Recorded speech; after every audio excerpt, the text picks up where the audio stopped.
ಓಂ ಶಂಕರಂ ಶಂಕರಾಚಾರ್ಯಂ ಕೇಶವಂ ಬಾದರಾಯಣಂ ಸೂತ್ರಭಾಸ್ಯಕೃತೌ ವಂದೇ ಭಗವಂತೌ ಪುನಃ ಪುನಃ ಭಗವಂತೌ ಪುನಃ ಪುನಃ.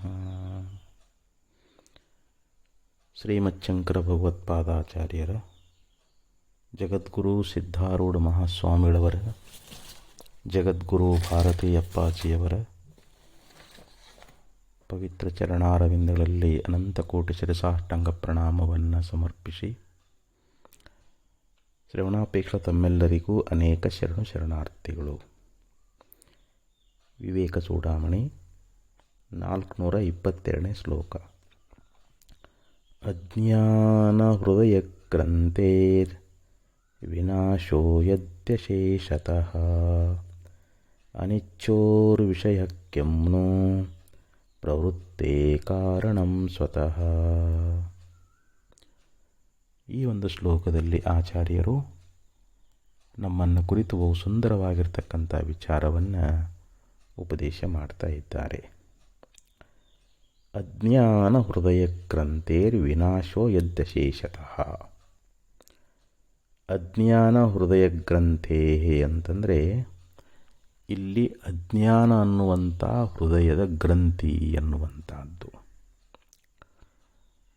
ಈ ಹೃದಯ ಗ್ರಂಥಿ ಎನ್ನುವಂಥದ್ದು, ಹೃದಯ ಗ್ರಂಥಿ ಅಂತಂದರೆ ನಮ್ಮ ಅಂತಃಕರಣದಲ್ಲಿರುವಂಥ ಅಥವಾ ನಮ್ಮ ಮನಸ್ಸಿನಲ್ಲಿರ್ತಕ್ಕಂಥ ಈ ಕಾಮಾದಿ ವಾಸನೆಗಳೇನದಾವು ಅದು ಸಂಪೂರ್ಣವಾಗಿ ನಾಶವಾಗಿ ಹೋಗಬೇಕು ಅಂತ ಹೇಳ್ತಾರೆ.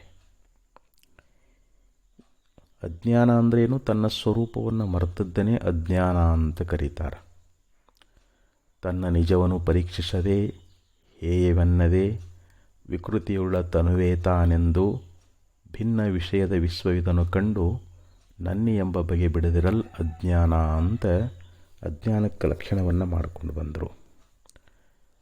ತನ್ನ ನಿಜ ಯಾವುದು ಅನ್ನೋದನ್ನು ವಿಚಾರ ಮಾಡದೆ, ಅಂದರೆ ನಾನು ಶರೀರವೋ ಅಥವಾ ಇಂದ್ರಿಯಗಳೋ ಅಥವಾ ಮನಸ್ಸು, ಬುದ್ಧಿ, ಚಿತ್ತು, ಅಹಂಕಾರ ಇವುಗಳಲ್ಲಿ ನಾನು ಯಾರು, ಅಥವಾ ಶಾಸ್ತ್ರಗಳು ಇವುಗಳೆಲ್ಲವನ್ನು ಎದುರಿಟ್ಟು ಅರಿತಕ್ಕಂಥ ಒಂದು ಶುದ್ಧ ಚೈತನ್ಯ ಪ್ರತ್ಯೇಕಾತ್ಮ ಅದೇ ತಾನು ಅಂತ ಶಾಸ್ತ್ರಗಳು ಹೇಳ್ತಾ ಇದ್ದಾವೆ. ನಾನು ಯಾರಾಗಿರಬಹುದು ಅದನ್ನು ವಿಚಾರ ಮಾಡಿ ಪರೀಕ್ಷಿಸಿ ತಿಳ್ಕೊಳ್ಳಲಾರದೆ, ಹೇಯವೆನ್ನದೆ, ವಿಕೃತಿಯುಳ್ಳ ತನುವೇ ತಾನೆಂದು ಅತ್ಯಂತ ಅಸಹ್ಯವಾಗಿರುವಂಥ, ಅಶುಚಿಯಾಗಿರುವಂಥ, ದುಃಖರೂಪವಾಗಿರುವಂಥ ಈ ಸ್ಥೂಲಾದಿ ಶರೀರಗಳಲ್ಲೇ ತಾನು ಅಂತ ಭಾವಿಸಿಕೊಂಡು, ಈ ಶರೀರವೇ ತಾನು ಅಂತ ತಿಳ್ಕೊಂಡು ಭಿನ್ನ ವಿಷಯದ ವಿಶ್ವವಿದನು ಕಂಡು ನನ್ನಿ ಎಂಬ ಬಗೆ ಬಿಡದಿರಲ್ ಅಜ್ಞಾನ.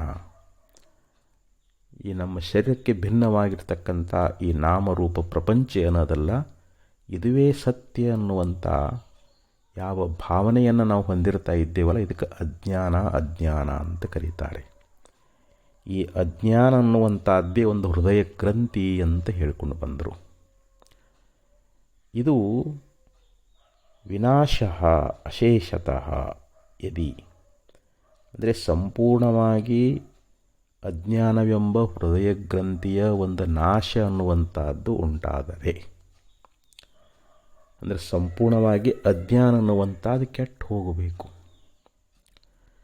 ಅಜ್ಞಾನ ಹೋಗಬೇಕು ಅಂತಂದರೆ ಅದು ಜ್ಞಾನದಿಂದಲೇ ಅಜ್ಞಾನ, ಅದಕ್ಕೆ ಜ್ಞಾನದ ಬಲದಿಂದ ಅಜ್ಞಾನದ ಕೇಡು ನೋಡಯ್ಯ ಅಂತ ಹೇಳ್ತಾರೆ. ಅಜ್ಞಾನ ಯಾವುದರಿಂದ ನಾಶ ಆಗ್ತದೆ ಅಂತಂದರೆ ಜ್ಞಾನದಿಂದಲೇ ನಾಶ ಆಗ್ತದೆ ಅಂತ ಹೇಳ್ತಾರೆ. ಬ್ರಹ್ಮಜ್ಞಾನ ಆಯಿತು ಅಂತಂದರೆ ಅಜ್ಞಾನ ಅನ್ನುವಂಥದ್ದು ಸಂಪೂರ್ಣವಾಗಿ ನಾಶ ಆಗಿ ಹೋಗಿಬಿಡ್ತದೆ. ನಮ್ಮ ಮನಸ್ಸಿನಲ್ಲಿರ್ತಕ್ಕಂಥ ಸಕಲ ಕಾಮನೆಗಳು ನಷ್ಟ ಆಗಿ ಹೋಗಿಬಿಡ್ತಾ ಇದ್ದಾವೆ. ಅದಕ್ಕೆ ಬಿದ್ಯತೆ ಹೃದಯ ಗ್ರಂಥಿ, ಚಿದ್ಯಂತೆ ಸರ್ವ ಸಂಶಯ, ಕ್ಷೀಯಂತೆ ಚಾಸ್ಯ ಕರ್ಮಾಣಿ, ತಸ್ಮಿನ್ ದೃಷ್ಟೇ ಪರಾವರಿ ಅಂತ ಶ್ರುತಿ ಹೇಳ್ತದೆ. ಉಪನಿಷತ್ ಮಾತೆ ನಮಗೇನು ಅಪ್ಪಣೆ ಕೊಡಿಸಿದ್ದು ಅಂತಂದರೆ, ತತ್ವಜ್ಞಾನ ಆಯಿತು ಅಂತಂದರೆ, ಜೀವ ಪರಮಾತ್ಮರ ಏಕತ್ವ ಜ್ಞಾನ ನಮಗೆ ಉಂಟಾಯಿತು ಅಂತಂದರೆ ನಮ್ಮ ಹೃದಯ ಗ್ರಂಥಿ ಛೇದನ ಆಗ್ತದೆ, ಹೃದಯ ಗ್ರಂಥಿ ನಾಶ ಆಗ್ತದೆ ಅಂತ ಹೇಳಿದರು. ತತ್ವಜ್ಞಾನದಿಂದ ನಮ್ಮ ಅಂತಃಕರಣದಲ್ಲಿರ್ತಕ್ಕಂಥ ಕಾಮಾದಿ ಎಲ್ಲ ವಿಕಾರಗಳು ಸಂಪೂರ್ಣವಾಗಿ ನಾಶ ಆಗಿ ಹೋಗಿಬಿಡ್ತಾ ಇದ್ದಾವೆ. ಅದಕ್ಕಂದ್ರೆ ಅವರಿಲ್ಲಿ ಈ ಅಜ್ಞಾನ ಅನ್ನುವಂಥ ಹೃದಯ ಗ್ರಂಥಿ ಅನ್ನುವಂಥದ್ದೇನದಲ್ಲ, ಇದು ಸಂಪೂರ್ಣವಾಗಿ ನಾಶ ಆಗಿದ್ದರೆ ಅಶೇಷತಃ ಯದಿ ಅಂತಂದರು. ಸಂಪೂರ್ಣವಾಗಿದು ನಾಶ ಆಗಿ ಹೋಯಿತು ಅಂತಂದರೆ ಅನಿಚ್ಚೋಹೋ ವಿಷಯ ಸ್ವತಃ ನ ಪ್ರವೃತ್ತೇ ಕಾರಣಂ ಕಿಮ್ನು. ಇನ್ನು ಯಾವನು ಇಚ್ಛಾರಹಿತನಾಗಿದ್ದಾನೆಯೋ, ಯಾವನಿಗೆ ಯಾವುದನ್ನೂ ಕೂಡ ಇಚ್ಛಿಸಿದವನಿಗೆ ಏನೂ ಕೂಡ ಇಚ್ಛೆಯನ್ನು ಮಾಡ್ತಾ ಇಲ್ಲ, ಅಜ್ಞಾನರ ನಾಶವಾಗಿ ಹೋಗಿಬಿಟ್ಟದ, ಅವನಿಗೆ ಸ್ವರೂಪದ ಸ್ಮೃತಿ ಅನ್ನುವಂಥದ್ದು ಉಂಟಾಗ್ಯದ, ನಾನು ಕೇವಲ ಶುದ್ಧ ಪರಬ್ರಹ್ಮ ಸ್ವರೂಪನೇ ಇದ್ದೇನೆ ಅನ್ನುವಂಥ ಜ್ಞಾನ ಉಂಟಾಗ್ಯದ. ಯಾವುದನ್ನೂ ಕೂಡ ಅವನ ಇಚ್ಛೆಯನ್ನು ಮಾಡ್ತಾ ಇಲ್ಲ, ಅಪೇಕ್ಷೆಯನ್ನು ಮಾಡ್ತಾ ಇಲ್ಲ. ಹೊರಗಿನ ವಿಷಯಾದಿ ಭೋಗಗಳ ಇಚ್ಛೆ ಅನ್ನುವಂಥದ್ದು ಅವನಿಗೆ ಆಗ್ತಾ ಇಲ್ಲ. ಅದಕ್ಕಂತರ ಯಾವುದನ್ನು ಇಚ್ಛಾ ಮಾಡದೇ ಇರತಕ್ಕಂಥವನಿಗೆ ಅನಿಚ್ಚೋಹೋ ವಿಷಯ ಸ್ವತಃ ಪ್ರವೃತ್ತೇ ಕಾರಣಂ ಕಿಮ್ನು. ಅಂಥ ಇಚ್ಛಾರಹಿತನಾಗಿರುವಂಥ ಪುರುಷನಿಗೆ ಈ ವಿಷಯ ಅನ್ನುವಂಥದ್ದು ಈ ತಾನಾಗಿಯೇ ಪ್ರವೃತ್ತಿಗೆ ಕಾರಣ ಆಗ್ತದೇನು ಅಂತ ಕೇಳ್ತಾರೆ. ಯಾವನು ವಿಷಯಗಳ ಇಚ್ಛಾ ಮಾಡ್ತಾನೋ ಅವನು ವಿಷಯಗಳ ಪ್ರಾಪ್ತಿಗೋಸ್ಕರವಾಗಿ ಪ್ರವೃತ್ತಿ ಉಳ್ಳವನಾಗ್ತಾನೆ. ಇಚ್ಛಾ ಮಾಡದೇ ಇರತಕ್ಕಂಥ ವ್ಯಕ್ತಿಗೆ ವಿಷಯ ಅನ್ನುವಂಥದ್ದು ಸ್ವತಃ ತಾನೇ ಅದು ಪ್ರವೃತ್ತಿ ಕಾರಣ ಆಗ್ತದೇನೋ ಅಂತ ಪ್ರಶ್ನೆ ಮಾಡ್ತಾ ಇದ್ದಾರೆ. ಅದಕ್ಕೆ ಇಲ್ಲಿ ಒಮ್ಮೆ ಬ್ರಹ್ಮಜ್ಞಾನ ಆಯಿತು ಅಂತಂದರೆ ಅವನ ಅಂತಃಕರಣದಲ್ಲಿ ಯಾವುದೇ ಕಾಮನೆಗಳು ಉಳ್ಕೋದಿಲ್ಲ. ಅದಕ್ಕೆ ಹೇಳ್ತಾರಲ್ಲ, ಪ್ರಜಾಹಾತಿ ಯದಾ ಕಾಮಾನ್ ಸರ್ವಾನ್ ಪಾರ್ಥ ಮನೋಗತಾನ್. ಮನಸ್ಸಿನಲ್ಲಿರ್ತಕ್ಕಂಥ ಸಕಲ ಕಾಮನೆಗಳನ್ನು ಯಾವನು ಸಂಪೂರ್ಣವಾಗಿ ತ್ಯಾಗ ಮಾಡಿದ್ದಾನೋ, ಆತ್ಮನಲ್ಲಿಯೇ ಸಂತುಷ್ಟಿ ಉಳ್ಳವನಾಗಿದ್ದಾನೆಯೋ ಅವನಿಗೆ ಸ್ಥಿತಪ್ರಜ್ಞಾ ಅಂತ ಕರಿಬೇಕು ಅಂತ ಭಗವದ್ಗೀತೆಯಲ್ಲಿ ಭಗವಂತ ಹೇಳಿಕೊಂಡು ಬಂದ. ಹಾಗೆ ಇಲ್ಲಿ ಇಚ್ಛಾರಹಿತನಾಗಿರುವಂಥ ಯಾವ ತತ್ವಜ್ಞಾನಿ, ಜೀವನ್ಮುಕ್ತನಾಗಿರ್ತಕ್ಕಂಥ ಮಹಾಪುರುಷ, ಅವನು ಯಾವುದೇ ವಿಷಯಗಳ ಇಚ್ಛೆ ಮಾಡದೇ ಇದ್ದಾಗ ಆ ವಿಷಯ ಅನ್ನುವಂಥದ್ದು ತಾನಾಗಿಯೇ ಅವನ ಪ್ರವೃತ್ತಿಗೆ ಅದು ಕಾರಣ ಆಗಲಿಕ್ಕೆ ಸಾಧ್ಯ ಅದೇನು ಅಂತ ಕೇಳಿದರು. ಅಂದರೆ ಅವನು ತಾನಾಗಿಯೇ ಆ ವಿಷಯಗಳು ತಾನಾಗಿಯೇ ಅವನ ಪ್ರವೃತ್ತಿಗೆ ಅವು ಕಾರಣ ಆಗಲಾರವು ಅಂತಲೇ ಇಲ್ಲಿ ಸಿದ್ಧ ಆಗ್ತದೆ. ಅದಕ್ಕೆ ಅಜ್ಞಾನ ಹೃದಯಗ್ರಂಥೆ ವಿನಾಶೋ ಯದ್ಯಶೇಷತಃ. ಅಶೇಷತಃ ಅಂದರೆ ಸಂಪೂರ್ಣವಾಗಿ, ಹೃದಯಗ್ರಂಥೇ ವಿನಾಶ, ಅಜ್ಞಾನ ಹೃದಯಗ್ರಂಥೆ ವಿನಾಶ ಅಂದರೆ ಅಜ್ಞಾನವೆಂಬ ಹೃದಯಗ್ರಂಥಿಯ ಒಂದು ನಾಶ ಅನ್ನುವಂಥದ್ದು ಯದಿ ಅಂದರೆ ಒಂದು ವೇಳೆ ಅಶೇಷತಃ ವಿನಾಶ, ಸಂಪೂರ್ಣವಾಗಿ ಅದು ನಾಶವಾಗಿದ್ದಾದರೆ ಅನಿಚ್ಚೋರ್ ವಿಷಯಕ್ಕಿಮ್ನು ಪ್ರವೃತ್ತೆ ಕಾರಣಂ ಸ್ಮೃತಃ ಸ್ವತಃ. ಅನಿಚ್ಚೋಹು ಅಂದರೆ ವಿಷಯಗಳನ್ನು ಇಚ್ಛಾ ಮಾಡದೇ ಇರತಕ್ಕಂಥ, ಪ್ರಪಂಚದಲ್ಲಿ ಐಹಿಕವಾದ ಎಷ್ಟೋ ಭೋಗಗಳದಾವೆ, ಆ ಭೋಗಗಳನ್ನು ಇಚ್ಛಾ ಮಾಡದೇ ಇರತಕ್ಕಂಥ ವ್ಯಕ್ತಿ, ಅವುಗಳನ್ನು ಬಯಸದೇ ಇರತಕ್ಕಂಥ ವ್ಯಕ್ತಿ, ಅವನನ್ನು ಕುರಿತು ಯಾವುದೇ ವಿಷಯಗಳು ಪ್ರವೃತ್ತಿಗೆ ಕಾರಣ ಆಗಲಾರವು ಅಂತ. ವಿಷಯಗಳು ಎಂದೂ ಪ್ರವೃತ್ತಿ ಕಾರಣ ಆಗುವುದಿಲ್ಲ. ಯಾಕಂದ್ರೆ ನಮ್ಮ ಮನಸ್ಸಿನಲ್ಲಿ ಏನಾದರೂ ವಿಷಯಗಳ ಇಚ್ಛೆ ಇದ್ದಾಗಲೇ ನಾವು ಅದನ್ನು ಪಡೀಲಿಕ್ಕೆ ಪ್ರವೃತ್ತರಾಗ್ತಾ ಇದ್ದೀವಿ. ನಮಗೆ ಯಾವುದೋ ಒಂದು ಧನದ ಅಪೇಕ್ಷೆಯಾಗಲಿ, ಸ್ತ್ರೀ ಅಪೇಕ್ಷೆಯಾಗಲಿ, ಅಧಿಕಾರದ ಅಪೇಕ್ಷೆಯಾಗಲಿ, ಏನಾದರೂ ಒಂದು ನಮ್ಮ ಮನಸ್ಸಿನಲ್ಲಿ ಇಚ್ಛಾ ಮೂಡ್ಯದ ಅಂತಂದರೆ ಆವಾಗ ಅದನ್ನು ಪಡ್ಕೊಳ್ಳಿಕ್ಕೆ ನಾವು ಪ್ರವೃತ್ತರಾಗ್ತೀವಿ, ಅಲ್ಲಿ ಕ್ರಿಯಾಶೀಲರಾಗ್ತೀವಿ. ಅದಕ್ಕಾಗಿ ನಾವು ಬಹಳ ಶ್ರಮ ಪಡ್ತಾ ಇದ್ದೀವಿ. ಯಾವನಿಗೆ ಯಾವುದರ ಇಚ್ಛೆನೂ ಉಂಟಾಗಿಲ್ಲೋ, ಯಾವುದೊಂದು ಪ್ರಪಂಚದ ಯಾವುದೇ ವಿಷಯಗಳ ಇಚ್ಛೆ ಎನ್ನುವಂಥದ್ದು ಉಂಟಾಗದೇ ಇರತಕ್ಕಂಥ ವ್ಯಕ್ತಿಗೆ ಆ ವಿಷಯಗಳು ತಾವಾಗಿಯೇ ಅವನ ಪ್ರವೃತ್ತಿ ಕಾರಣ ಆಗ್ತಾವೇನು ಅಂತಂದ್ರೆ ಆಗಲಾರವು ಅಂತ ಈ ಒಂದು ಶ್ಲೋಕದಲ್ಲಿ ಆಚಾರ್ಯರು ನಮ್ಮನ್ನು ಕುರಿತು ಬಹು ಸುಂದರವಾದ ವಿಚಾರವನ್ನು ಉಪದೇಶ ಮಾಡಿಕೊಂಡು ಬಂದರು. ಅಂದರೆ ಯಾವುದೇ ವಿಷಯ ತಾವಾಗಿಯೇ ಆ ಪ್ರವೃತ್ತಿಗೆ ಕಾರಣ ಆಗಲಾರವು ಅಂತಲೇ ಈ ಒಂದು ಶ್ಲೋಕದ ಅಭಿಪ್ರಾಯ ಅನ್ನುವಂಥದ್ದು ಅದು. ಮತ್ತು ಇನ್ನು ಮುಂದಿನ ಶ್ಲೋಕದಲ್ಲಿ ಹೇಳ್ತಾರೆ, ವಾಸನಾನುದಯೋ ಭೋಗ್ಯೆ ವೈರಾಗ್ಯಸ್ಯ ತದಾವಧಿ ಅಹಂಭಾವೋದಯಾಭಾವೋ ಬೋಧಸ್ಯ ಪರಮಾವಧಿ ಲೀನವೃತ್ತೇರನುತ್ಪತ್ತಿರ್ ಮರ್ಯಾದೋಪರತೇಸ್ತು ಸಾ. ವಾಸನಾನುದಯೋ ಭೋಗ್ಯೆ ವೈರಾಗ್ಯಸ್ಯ ತದಾವಧಿ. ಅಂದರೆ ಇಲ್ಲಿ ಭೋಗ್ಯೆ ಅಂದರೆ ಯಾವ ಸಮಯದಲ್ಲಿ ವಿಷಯ ಭೋಗದಲ್ಲಿ ವಾಸನಾ ಅನುದಯ ಅಂದರೆ ವಾಸನೆ ಎನ್ನುವಂಥದ್ದು ಉಂಟಾಗುವುದಿಲ್ಲವೋ, ಯಾವಾಗ ವಿಷಯ ಭೋಗದಲ್ಲಿ ಈ ವಾಸನ ಅನ್ನುವಂಥದ್ದು ನಮ್ಮಲ್ಲಿ ಅದು ಸಂಸ್ಕಾರ, ಒಂದು ವಿಷಯಗಳನ್ನು ನಾವು ನೋಡ್ತೀವಿ, ನೋಡಿದ ಮೇಲೆ ಆ ವಸ್ತುವಿನ ಒಂದು ಇಚ್ಛೆ ಕಾಮನೆ ಅನ್ನುವಂಥದ್ದು ಉಂಟಾಗ್ತದೆ. ಅವುಗಳಲ್ಲಿ ಇಷ್ಟ ಬುದ್ಧಿಯನ್ನು ಮಾಡ್ತದೆ, ಅವುಗಳಲ್ಲಿ ಸುಖ ಬುದ್ಧಿಯನ್ನು ಮಾಡ್ತದೆ. ನಮ್ಮ ಮನಸ್ಸು ವಿಷಯಗಳನ್ನು ಕಂಡಾಕ್ಷಣ ಅವುಗಳಲ್ಲಿ ಸುಖ ಇದೆ ಅಂಥೇಳಿ ನಮಗೆ ಅನಿಸಿದಾಗ ಆ ವಿಷಯಗಳನ್ನು ನಾವು ಇಚ್ಛಾ ಮಾಡ್ತೀವಿ, ನಮಗೆ ಕಾಮನೆ ಉಂಟಾಗ್ತದೆ. ಪುನಃ ಪುನಃ ಅದರ ಚಿಂತನದಿಂದ, ಅವುಗಳ ದರ್ಶನ, ಅವುಗಳ ಚಿಂತನದಿಂದ ಮನಸ್ಸಿನ ಒಂದು ಪ್ರವೃತ್ತಿ ಎನ್ನುವಂಥದ್ದು ಉಂಟಾಗ್ತದೆ. ಅದು ಅತ್ಯಂತ ಸುಖರೂಪದ ಆ ವಿಷಯವನ್ನು ನಾನು ಪಡಿಬೇಕು ಅಂಥೇಳಿ ಅವುಗಳನ್ನು ಪುನಃ ಪುನಃ ಚಿಂತನೆ ಮಾಡಿದಾಗ ಅದು ಮನಸ್ಸಿನಲ್ಲಿ ಅದು ಸಂಸ್ಕಾರ ರೂಪವಾಗಿ ಉಳಿತದೆ. ಆ ಸಂಸ್ಕಾರದಿಂದ ವಾಸನೆ ಉಂಟಾಗ್ತದೆ. ಪುನಃ ಅದನ್ನೇ ಪಡೀಲಿಕ್ಕೆ ಅವನು ಪ್ರಯತ್ನಶೀಲನಾಗಿ ವಿಷಯಗಳನ್ನು ಸಂಪಾದನೆ ಮಾಡಿಕೊಳ್ತಾ ಇದ್ದಾನೆ. ಆ ವಿಷಯಗಳಿಂದ ಅವನು ಸುಖವನ್ನು ಅನುಭವಿಸಲಿಕ್ಕೆ ಪ್ರಯತ್ನ ಮಾಡ್ತಾ ಇದ್ದಾನೆ. ಅದು ನಮ್ಮ ಅಂತಃಕರಣದಲ್ಲಿ ವಾಸನಾ ರೂಪವಾಗಿ ಉಳ್ಕೊಂಡು ಬಿಡುತ್ತದೆ. ನೋಡಿ, ಆ ವಾಸನ ಕೆಡಿಸ್ಕೊಳ್ಳೋದು ಬಹಳ ಕಷ್ಟ. ಅದಕ್ಕಂತಾರವರು ಯದಾ ಭೋಗ್ಯೇ ವಾಸನಾ ಅನುದಯ,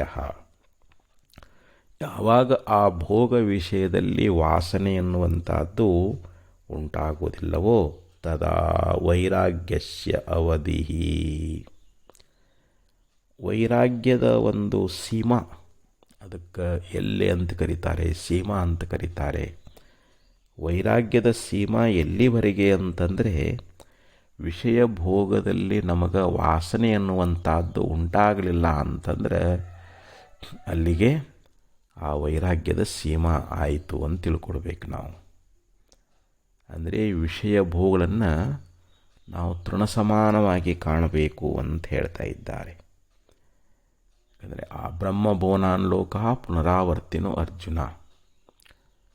ಈಗ ಸಾಧಕನಿಗೆ, ಮುಮುಕ್ಷುವಾಗಿರತಕ್ಕಂಥವನಿಗೆ ಈ ಲೋಕದ ಮನುಷ್ಯ ಲೋಕದ ಒಂದು ಮನುಷ್ಯಾನಂದ ಅಂತೇನದ, ಮನುಷ್ಯ ಲೋಕದೊಳಗೆ ಮರ್ತ್ಯಲೋಕದೊಳಗೆ ಇಲ್ಲಿ ಮನುಷ್ಯನಾಗಿರ್ತಕ್ಕಂಥವನು ಇಲ್ಲಿ ಐಹಿಕ ಭೋಗಗಳನ್ನು, ಇಲ್ಲಿ ಸಾಕಷ್ಟು ಸಂಪತ್ತು, ಸ್ತ್ರೀ, ಧನ, ಎಲ್ಲ ರಾಜ್ಯ, ಎಲ್ಲ ಭೋಗಗಳನ್ನು ಪಡ್ಕೊಂಡಾಗ ಅದು ಒಂದು ಮನುಷ್ಯ ಲೋಕದ ಆನಂದ ಅಂತ ಹೇಳಿಸಿಕೊಳ್ಳುತ್ತದೆ. ಈ ಮನುಷ್ಯ ಲೋಕದ ಆನಂದವನ್ನೇ ಮೊದಲು ಮಾಡಿಕೊಂಡು ಬ್ರಹ್ಮಲೋಕದ ಪರ್ಯಂತರವಾಗಿರತಕ್ಕಂಥ ಎಷ್ಟು ಲೋಕಗಳದಾವೋ, ಅಲ್ಲಿರ್ತಕ್ಕಂಥ ಭೋಗ ವಿಷಯಗಳದಾವೋ ಅವೆಲ್ಲವೂ ಕೂಡ ಅವು ಅನಿತ್ಯದಾವು, ಅನಾತ್ಮದಾವು, ದೃಶ್ಯದಾವು, ಅವು ಅಶಾಶ್ವತದಾವು ಅಂಥೇಳಿ. ಯಾಕಂದರೆ ಅವುಗಳನ್ನು ಪಡ್ಕೊಂಡ್ರೆ ಮತ್ತೆ ನಾವು ಅವುಗಳನ್ನು ಬಿಡಬೇಕಾಗ್ತದೆ. ಅವು ಯಾವ ಶಾಶ್ವತವರಾಗಿ ನಮ್ಮಲ್ಲಿ ಇರೋದಿಲ್ಲ. ಆ ಎಲ್ಲ ಪದವಿಗಳು ಕೈಬಿಟ್ಟು ಹೋಗ್ತಾವೆ. ನಾವು ಮಾಡಿದ ಕರ್ಮಾನುಸಾರವಾಗಿ ನಮಗೆ ದೊರಕ್ತಾವು. ಯಾವಾಗ ನಮ್ಮ ಪುಣ್ಯ ತೀರ್ತು ಅಂತಂದರೆ ಆವಾಗ ನಮ್ಮನ್ನು ಕೈಬಿಟ್ಟು ತೊಲಗುತ್ತಾ ಇದ್ದಾವೆ. ಆದ್ದರಿಂದ ಇಲ್ಲಿ ಆ ಬ್ರಹ್ಮಲೋಕದ ಪರ್ಯಂತರವಾಗಿರತಕ್ಕಂಥ ಸಕಲ ವಿಷಯ ಭೋಗಗಳು ಒಂದು ತೃಣಕ್ಕೆ ಸಮಾನ. ತೃಣ ಅಂದ್ರೇನು? ಒಂದು ಹುಲ್ಲುಕಡ್ಡಿ. ಒಂದು ಹುಲ್ಲುಕಡ್ಡಿಯನ್ನು ನಾವು ಯಾರಾದರೂ ಬಯಸ್ತೇವೇನೋ ಅಂದರೆ ಇಚ್ಛಾ ಮಾಡ್ತೇವೇನೋ ಅಂತಂದರೆ ಇಲ್ಲ. ಆ ಹುಲ್ಲುಕಡ್ಡಿಯನ್ನು ಯಾವ ರೀತಿಯಾಗಿ ನಾವು ಉದಾಸೀನವಾಗಿ ನೋಡ್ತೀವಿ, ಅದರ ಬಗ್ಗೆ ನಮಗೆ ಅಪೇಕ್ಷೆ ಉಂಟಾಗುವುದಿಲ್ಲ. ಹಂಗೆ ಇವತ್ತು ಒಂದು ದೇವೇಂದ್ರನ ಪದವಿಯಾಗಲಿ, ಚತುರ್ಮುಖ ಬ್ರಹ್ಮನ ಪದವಿಯಾಗಲಿ, ಅಲ್ಲಿವರೆಗೆ ಇರತಕ್ಕಂಥ ಈ ಸಕಲ ವಿಷಯ ಭೋಗಗಳಲ್ಲಿ ಇವೆಲ್ಲವೂ ಒಂದು ತೃಣ ಸಮಾನದಾವು ಅಂತ ನಾವು ಭಾವಿಸ್ತಕ್ಕಂಥದ್ದೇನದ ಅಂತಂದರೆ ಇದು ವೈರಾಗ್ಯದ ಸೀಮಾ ಅಂತ ಹೇಳ್ತಾ ಇದ್ದಾರೆ. ವಿರತಿಗೆಲ್ಲವನು ತೃಣವೆಂಬುದು. ನೋಡು, ವೈರಾಗ್ಯಕ್ಕೆ ಸೀಮಾ ಯಾವುದಪ್ಪ ಅಂತಂದರೆ ಎಲ್ಲವನು ತೃಣವೆಂಬುದು ಅಂತ ನಿಜಗುಣಶೀಲವರು ಹೇಳಿಕೊಂಡು ಬಂದರು. ವಿರತಿಗೆಲ್ಲವನು ತೃಣವೆಂಬುದು ಅಂತ ಹೇಳ್ತಾ ಇದ್ದಾರೆ. ವಿಷಯ ಭೋಗಗಳೆಲ್ಲವೂ ತೃಣಕ್ಕೆ ಸಮಾನದಾವು ಅಂಥೇಳಿ ಈ ರೀತಿಯಾಗಿ ನಾವು ತಿಳ್ಕೊಂಡಿದ್ದಾದರೆ ಇದು ವೈರಾಗ್ಯದ ಸೀಮಾ ಅಂತ ಹೇಳಿಸಿಕೊಳ್ತದೆ. ನಿಜವಾದ ವೈರಾಗ್ಯ ಯಾವುದು ಅನ್ನುವುದನ್ನು ಶ್ರೀಮನ್ ನಿಜಗುಣಶ್ರೀಗಳವರು ಕೂಡ ಜೀವಸಂಬೋಧನ ಸ್ಥಳದಲ್ಲಿ ಒಂದು ಪದ್ಯದಲ್ಲಿ ಹೇಳ್ತಾರೆ. ಕೇಡನುಳ್ಳದೆಂದು ವಿಶ್ವ ವಿಷಯದಳು ಮಾಡಲು ಉದಾಸೀನವನ್ನದು ಈಗಲೇ ಮಹಾವಿರತಿ ಅಂತ ಹೇಳಿದರು. ವಿಶ್ವ ವಿಷಯದಳು, ಈ ಜಗತ್ತಿನಲ್ಲಿರ್ತಕ್ಕಂಥ ಏನು ವಿಷಯಗಳದಾವಲ್ಲ, ಎಲ್ಲ ವಿಷಯಗಳು ಇವೆಲ್ಲ ಹೇಗಿದ್ದಾವೆ ಅಂತಂದರೆ ಕೇಡನುಳ್ಳದೆಂದು, ಅಂದರೆ ಇವೆಲ್ಲವೂ ನಾಶವುಳ್ಳವುಗಳದಾವು ಅಂಥೇಳಿ ಮಾಡಲು ಉದಾಸೀನವದು. ಆ ನಾಶವುಳ್ಳಂಥ ಈ ಜಗತ್ತಿನ ಎಲ್ಲ ವಿಷಯಗಳಲ್ಲಿ ಉದಾಸೀನವನ್ನು ಮಾಡಿದ್ದಾದರೆ ಅದೇ ಇಲ್ಲಿ ನಿಜವಾದ ಮಹಾವಿರತಿ. ನಿಜವಾದ ವೈರಾಗ್ಯ ಯಾವುದು ಅಂತಂದರೆ ಜಗತ್ತಿನಲ್ಲಿರುವಂಥ ಸಮಸ್ತ ವಿಷಯ ಭೋಗಗಳು ಇವು ದುಃಖ ಮತ್ತು ನಾಶವುಳ್ಳವುಗಳದಾವು ಅಂಥೇಳಿ ಅವುಗಳನ್ನು ಕಂಡು ನಾವು ಉದಾಸೀನ ಮಾಡಿದ್ದಾದರೆ ಇದೇ ಮಹಾವಿರತಿ ಅಂತ ಹೇಳಿಸಿಕೊಳ್ತದೆ ಅಂಥೇಳಿ ನಿಜಗುಣಶ್ರೀಗಳವರು ಉಪದೇಶವನ್ನು ಮಾಡಿಕೊಂಡು ಬಂದಿದ್ದಾರೆ. ಆದ್ದರಿಂದ ಇಲ್ಲಿ ವೈರಾಗ್ಯಕ್ಕೆ ಸೀಮಾ ಯಾವುದು ಅಂತಂದರೆ ವಿರತಿಗೆಲ್ಲವನು ತೃಣವೆಂಬುವುದು. ವೈರಾಗ್ಯಕ್ಕೆ ಎಲ್ಲವೂ ಬ್ರಹ್ಮಲೋಕದ ಪರ್ಯಂತರವಾಗಿರತಕ್ಕಂಥ ಸಮಸ್ತ ವಿಷಯ ಭೋಗಗಳಲ್ಲಿ ಅವುಗಳು ತೃಣಸಮಾನ ಅಂತ ನಾವೇನು ಭಾವಿಸ್ತಾ ಇದ್ದೇವಲ್ಲ, ಇದು ವೈರಾಗ್ಯಕ್ಕೆ ಸೀಮಾ ಅಂತ ಹೇಳಿಸಿಕೊಳ್ತದೆ. ಅದೇ ಎಲ್ಲೇ ಅಂದರೂ ಒಂದೇ, ಸೀಮಾ ಅಂದರೂ ಒಂದೇ, ಕೊನೆ ಅಲ್ಲಿಗೆ.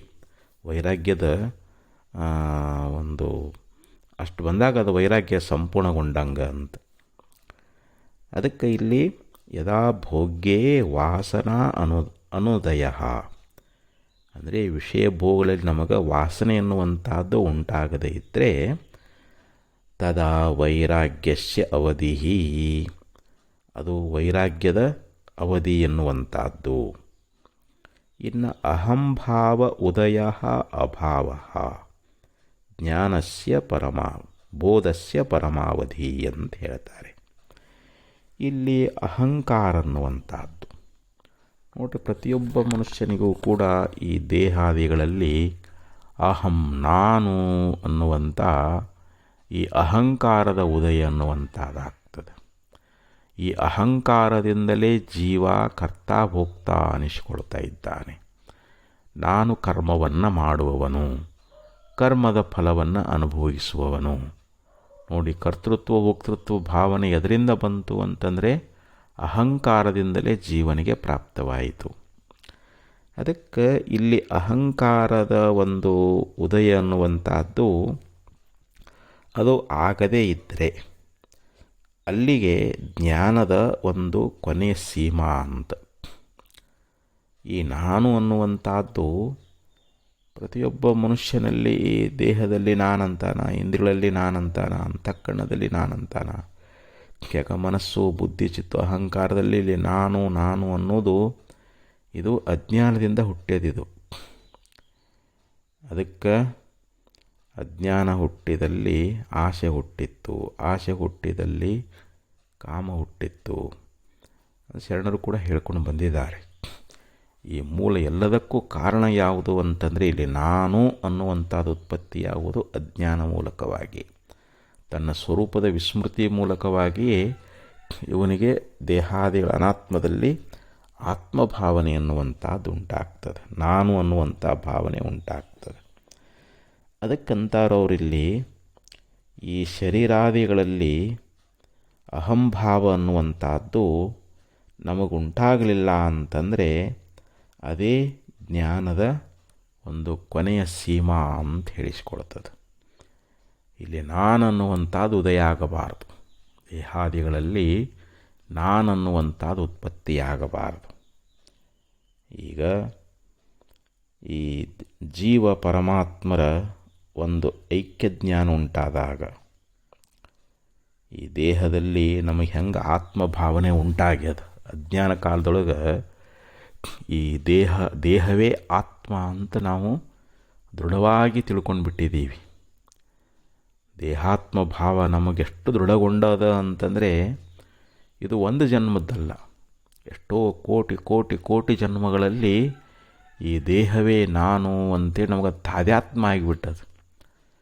ಈ ದೇಹವೇ ತಾನು ಅಂತ ನಾವು ದೃಢವಾಗಿ ನಂಬ್ಕೊಂಡು ಬಿಟ್ಟಿದ್ದೀವಿ. ಇದು ಎಷ್ಟು ದೃಢ ಆಗೈತಲ್ಲ.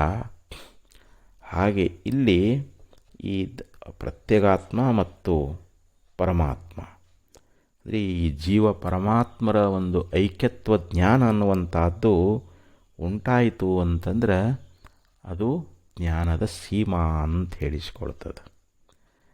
ಅದಕ್ಕೆ ನಿಜನೂ ಶಿವಳವರು ಕೂಡ ಏನು ಹೇಳ್ಕೊಂಡು ಬಂದರು, ಗುರುಶಂಭುಲಿಂಗವೇ ಅಮಳ ಜ್ಞಾನಕ್ಕೆ ಗುರುಶಂಭುಲಿಂಗವೇ ತಾನೆಂಬ ದೃಢಬುದ್ಧಿ ಶರೀರದ ಅಭಿಮಾನದಂದದೊಳಿಹುದವಧಿ ಅಂತ ಹೇಳಿದ್ದಾರೆ. ಅಮಳ ಜ್ಞಾನಕ್ಕೆ ಅಂದರೆ ನಿರ್ಮಲವಾಗಿರ್ತಕ್ಕಂಥ ಜ್ಞಾನ, ಶುದ್ಧವಾದ ಜ್ಞಾನ ಅಂದರೆ ಈ ಬ್ರಹ್ಮಜ್ಞಾನ ಅಂತ, ಜೀವ ಪರಮಾತ್ಮರ ಏಕತ್ವ ಜ್ಞಾನ ಅದಲ್ಲ, ಅದು ಅಮಳ ಜ್ಞಾನ ಅಂತ ಹೇಳಿಸ್ಕೊಳ್ತದೆ. ಗುರುಶಂಭುಲಿಂಗವೇ ತಾನೆಂಬ ದೃಢಬುದ್ಧಿ, ಆ ಗುರುಶಂಭುಲಿಂಗ ಸ್ವರೂಪವಾಗಿರತಕ್ಕಂಥದ್ದು ಅದು ತಾನೇ ಆಗಿದ್ದೀನಿ, ನಾನೇ ಆಗಿದ್ದೀನಿ ಅನ್ನುವಂಥ ಈ ದೃಢಬುದ್ಧಿ ಎನ್ನುವಂಥದ್ದು ಶರೀರದ ಅಭಿಮಾನದಂದದೊಳಿಯುವುದು. ಈ ಶರೀರದಲ್ಲಿ ನಾನೆಂಬ ಬುದ್ಧಿ ಹೆಂಗೆ ಅಜ್ಞಾನ ಕಾಲ ದೃಢವಾಗಿರ್ತದಲ್ಲ, ಹಾಗೆ ಆ ಗುರುಶಂಭುಲಿಂಗ ಸ್ವರೂಪನೇ ನಾನಿದ್ದೇನೆ ಎನ್ನುವಂಥ ಆ ದೃಢವಾದ ಬುದ್ಧಿ ಎನ್ನುವಂಥದ್ದು ನಮಗೆ ಉಂಟಾಯಿತು ಅಂತಂದರೆ ಅಲ್ಲಿಗೆ ಜ್ಞಾನದ ಎಲ್ಲೆ ಅಥವಾ ಸೀಮಾ ಅಂತ ಹೇಳಿಸ್ಕೊಳ್ತದೆ.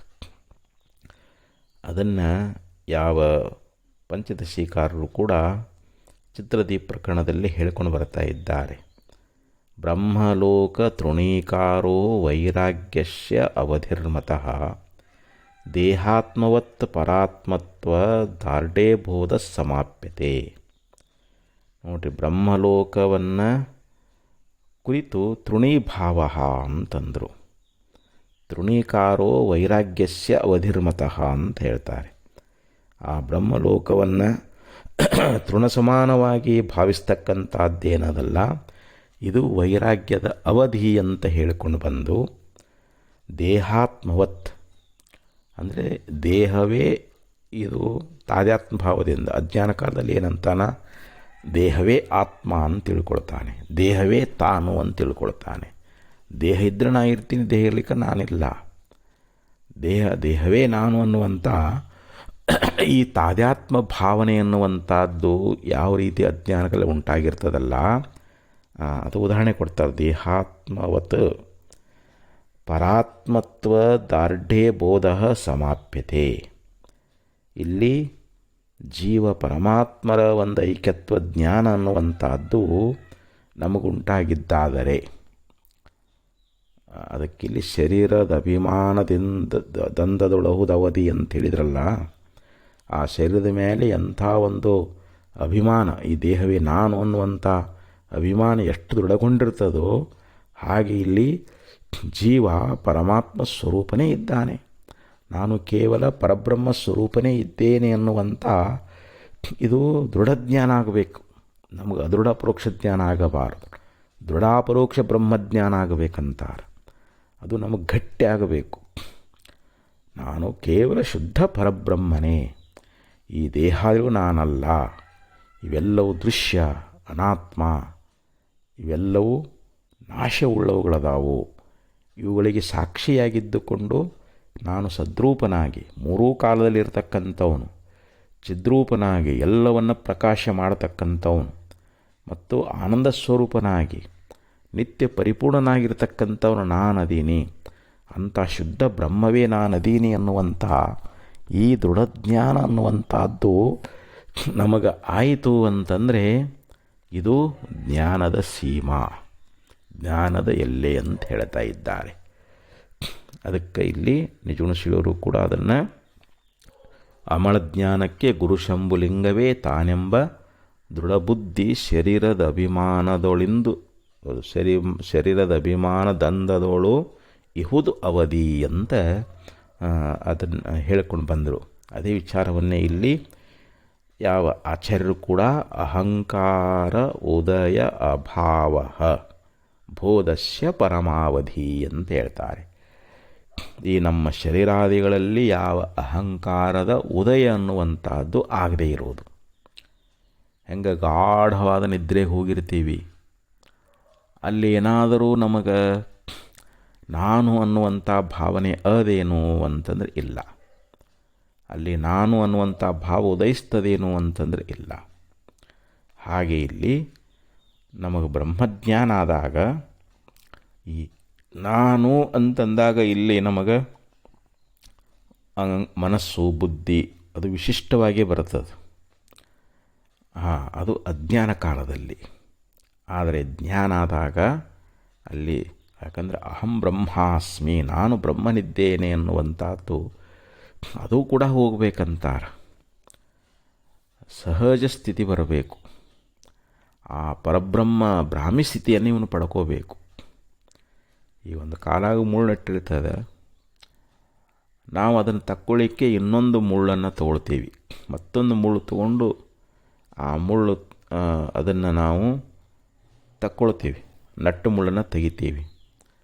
ಆವಾಗ ಈ ಮುಳ್ಳು ಭಾಳ ಸಹಾಯ ಮಾಡ್ಯದ, ಆ ಮುಳ್ಳು ತೆಗಿಲಿಕ್ಕೆ ಭಾಳ ಸಹಾಯ ಮಾಡ್ಯದ ಅಂಥೇಳಿ ಅದನ್ನ ಇಟ್ಕೊಳ್ತೀವಿ ಏನೋ ಅಂದ್ರೆ ಇಲ್ಲ, ನಟ್ಟು ಮುಳ್ಳು ತೆಗೆದ ಮುಳ್ಳು ಎರಡನ್ನು ಬಿಸಾಕಿಬಿಡ್ತೀವಿ. ಹಂಗಿಲ್ಲಿ ಅಹಂ ಬ್ರಹ್ಮಾಸ್ಮಿ ಅನ್ನುವಂಥ ಜ್ಞಾನ ನಮ್ಮ ಅಜ್ಞಾನ ನಿವೃತ್ತಿ ಮಾಡ್ಯದ. ನಿವೃತ್ತಿ ಮಾಡಿ ಮತ್ತಿಲ್ಲೇ ಅಹಂ ಬ್ರಹ್ಮಾಸ್ಮಿ ಅನ್ನುವಂಥದ್ದು ಇದು ಉಪಕಾರಿ ಅದಂತೇಳಿ ಇಟ್ಕೊಳ್ಳೋಂಗಿಲ್ಲ, ಅದು ಕೂಡ ಹೋಗಿಬಿಡಬೇಕು. ಅಲ್ಲಿ ಕೇವಲ ತಾನೇ ತಾನಾಗಿ ಉಳಿಬೇಕು, ತನ್ನ ಸ್ವರೂಪ ಸ್ಥಿತಿಯಲ್ಲಿ ತಾನು ಉಳಿಬೇಕು ಅಂತ ಹೇಳ್ತಾರೆ. ಹಂಗೆ ಇಲ್ಲಿ ಅಹಂಕಾರದ ಒಂದು ಅಭಾವ ಅನ್ನುವಂಥದ್ದು, ಅದರ ಉದಯವಾಗದೇ ಇರತಕ್ಕಂಥದ್ದು, ಅಹಂಭಾವ ಅನ್ನುವಂಥದ್ದು ಉಂಟಾಗದೇ ಇರುವುದು, ಇದು ಜ್ಞಾನದ ಕೊನೆಯ ಸೀಮಾ ಅಂತ ಹೇಳಿಕೊಂಡು ಬಂದರು. ಇನ್ನು ಕೊನೆಯದಾಗಿ ಹೇಳ್ತಾರೆ, ಲೀನ ವೃತ್ತೇರನುತ್ಪತ್ತಿರ್ ಮರ್ಯಾದೋಪರತೆಸ್ತು ಸಾ.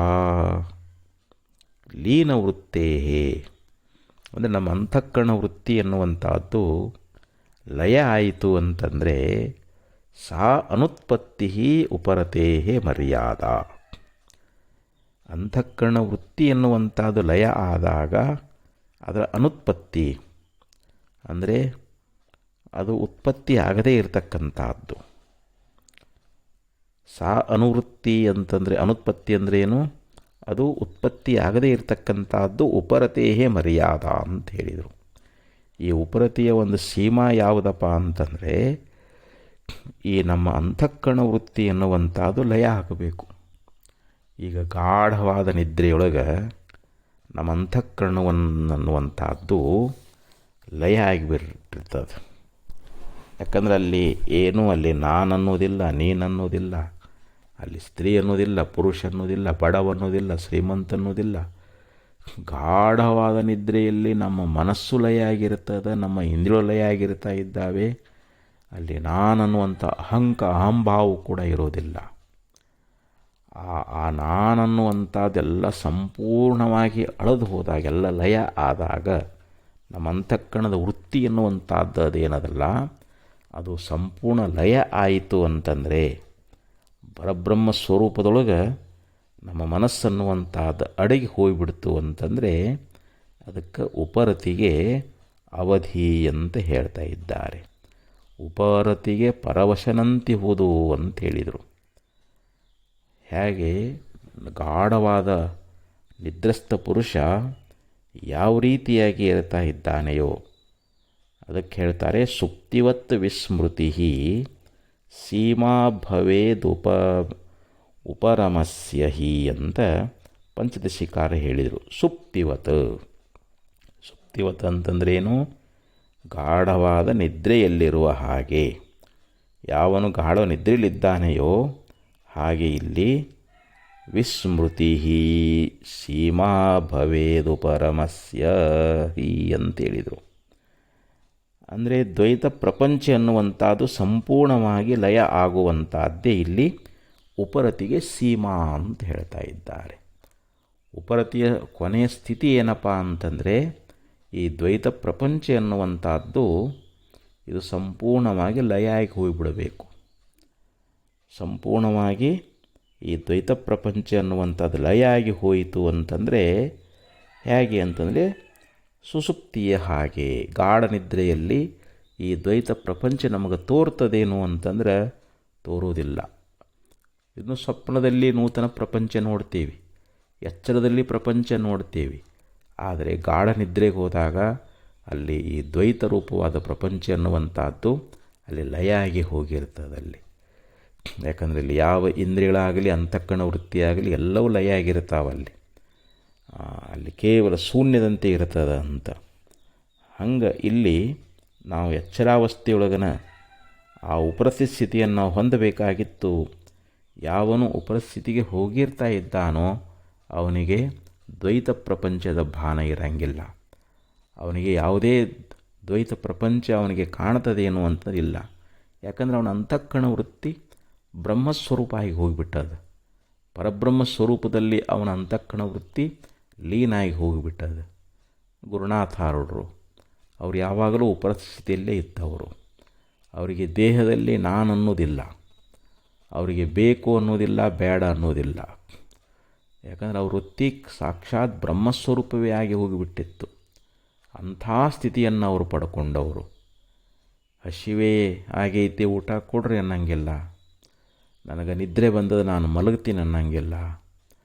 ಯಾವುದೊಂದು ಇಚ್ಛೆ ಇಲ್ಲದೆ, ಯಾವುದೊಂದು ಜ್ಞಾನ ಇಲ್ಲದೆ ಆ ದ್ವೈತ ಪ್ರಪಂಚದ ಲಯಾವಸ್ಥೆ ಅನ್ನುವಂಥದ್ದೇನದಲ್ಲ ಅದುವೇ ಇಲ್ಲಿ ಉಪರತಿ ಸ್ಥಿತಿ ಅಂತ ಹೇಳಿಸ್ಕೊಳ್ತದೆ. ಉಪರತಿಗೆ ಸೀಮಾ ಅಂತ ಹೇಳಿಸ್ಕೊಳ್ತದೆ. ಅದಕ್ಕೆ ಲೀನವೃತ್ತೇರನುತ್ಪತ್ತಿರ್ ಮರ್ಯಾದೋ ಉಪರತೇಸ್ತು ಸಾ ಅಂತ ಹೇಳಿದರು. ಇಲ್ಲಿ ಉಪರತಿಗೆ ಒಂದು ಸೀಮಾ ಅನ್ನುವಂಥದ್ದು ಈ ಪ್ರಕಾರ ಅದ ಅಂತೇಳಿ ಹೇಳ್ಕೊಂಡು ಬಂದಿದ್ದಾರೆ. ಮತ್ತೆ ಮುಂದಿನ ವಿಚಾರವನ್ನು ನಾಳೆ ಹೇಳೋಣ ಅಂತ ಹೇಳ್ತಾ 2 ನುಡಿಗಳ ಸದ್ಗುಣ ಕಲ್ಪಿಸಿ ವಿರಮಿಸ್ತಾ ಇದ್ದೇನೆ. ಓಂ ತತ್ಸತ್.